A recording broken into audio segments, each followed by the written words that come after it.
বন্ধুরা, রাজনীতির ময়দানে জয় যেমন থাকে তেমনি থাকে পরাজয়ও। কিন্তু কিছু মানুষ আছেন যারা হারকে শেষ বলে মানেন না। বারবার বাধা পেরিয়ে সংগ্রামকে সঙ্গী করে এগিয়ে যান নিজের লক্ষ্যের দিকে। আজ আমরা জানব পশ্চিমবঙ্গের বিজেপি নেতা শ্রমিক ভট্টাচার্যের জীবন ও রাজনৈতিক সংগ্রামের এক অনুপ্রেরণামূলক গল্প। 1963 সালের 5ই নভেম্বর আসামের মালিগাঁওয়ে জন্মগ্রহণ করেন শ্রমিক ভট্টাচার্য। সাধারণ মধ্যবিত্ত পরিবারের সন্তান হিসেবে বড় হওয়া এই মানুষটির জীবনের শুরুটা ছিল একেবারেই সাধারণ। পড়াশোনা শেষ করেন সুরেন্দ্রনাথ কলেজ থেকে, কিন্তু তার স্বপ্ন ছিল শুধু নিজের জন্য নয়, সমাজ ও দেশের জন্য কিছু করা। যুবক বয়স থেকেই তিনি জাতীয়তাবাদী আদর্শে অনুপ্রাণিত হন এবং ধীরে ধীরে রাজনীতির সঙ্গে জড়িয়ে পড়েন। দীর্ঘ সময় সংগঠনের জন্য কাজ করতে করতে তিনি ভারতীয় জনতা পার্টির এক পরিচিত মুখ হয়ে ওঠেন। তবে তার রাজনৈতিক জীবনে সবচেয়ে বড় মোড় আসে 2014 সালে। সেই সময় পশ্চিমবঙ্গের বসিরহাট দক্ষিণ বিধানসভা কেন্দ্রে উপনির্বাচন অনুষ্ঠিত হয়। অনেকেই মনে করেছিলেন বিজেপির পক্ষে জয় পাওয়া কঠিন হবে, কিন্তু সমস্ত জল্পনাকে ভুল প্রমাণ করে শ্রমিক ভট্টাচার্য বিজয়ী হন। তিনি পশ্চিমবঙ্গ বিধানসভায় বিজেপির অন্যতম গুরুত্বপূর্ণ মুখ হিসেবে আত্মপ্রকাশ করেন। সেই জয় শুধু একটি আসনের জয় ছিল না, এটি ছিল পশ্চিমবঙ্গের বিজেপির ক্রমবর্ধমান শক্তির একটি প্রতীক। বিধানসভায় তার স্পষ্টভাষী বক্তব্য, যুক্তিপূর্ণ আলোচনা এবং সরকারের সমালোচনা তাকে দ্রুত জনপ্রিয় করে তোলে।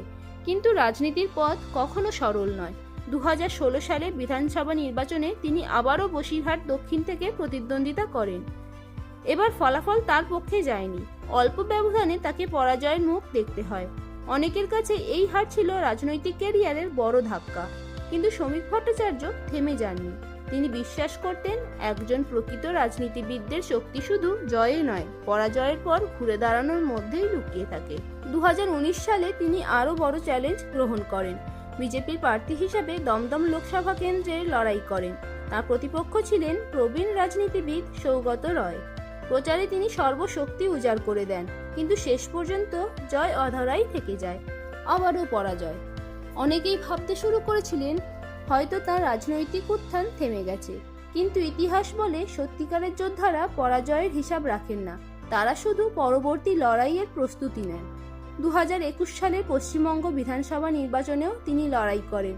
সেই নির্বাচন ছিল রাজ্যের রাজনৈতিক ইতিহাসের অন্যতম গুরুত্বপূর্ণ নির্বাচন। প্রচণ্ড প্রতিদ্বন্দ্বিতার মধ্যেও তিনি জয় পেতে পারেননি। তিনটি বড় নির্বাচনী পরাজয়।